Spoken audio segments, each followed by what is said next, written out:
Indonesia merupakan negara yang memiliki sejarah yang panjang, khususnya sebelum proklamasi 17 Agustus 1945. Indonesia sendiri sangat disegani negara-negara tetangga karena memiliki wilayahnya yang luas.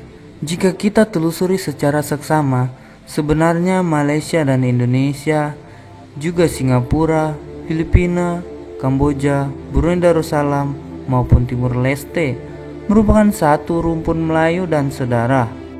Sebelum lanjut, tolong jangan lupa like, subscribe, dan tekan tanda loncengnya ya kakak dan abang semua. Serta share kepada rekan-rekan yang lain. Apabila video ini bermanfaat. Terima kasih.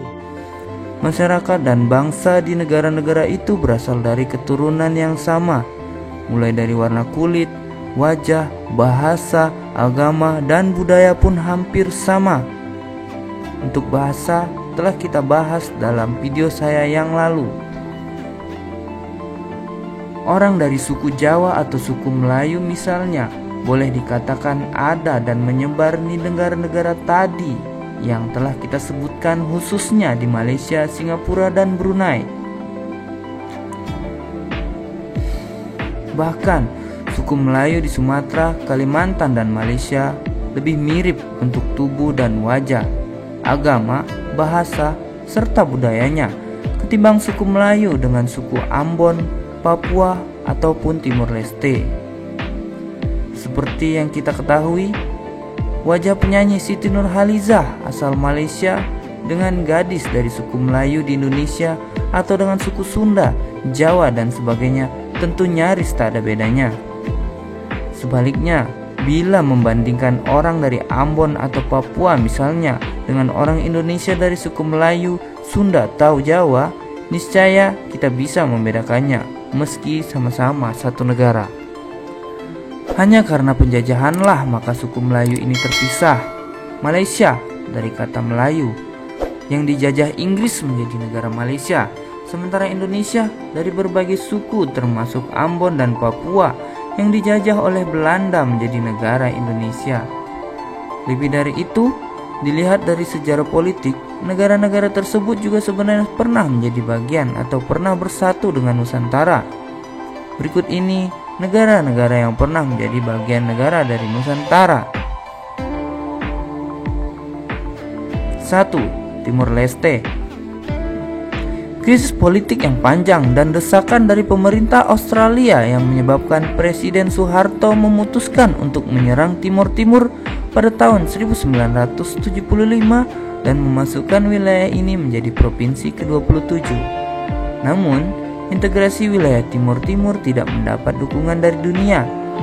Pada tahun 1999, Presiden B.J. Habibie memutuskan untuk melakukan referendum dan dimenangkan oleh kelompok pro kemerdekaan. Hal itu menyebabkan negeri ini lepas dan mengubah namanya menjadi Timur Leste.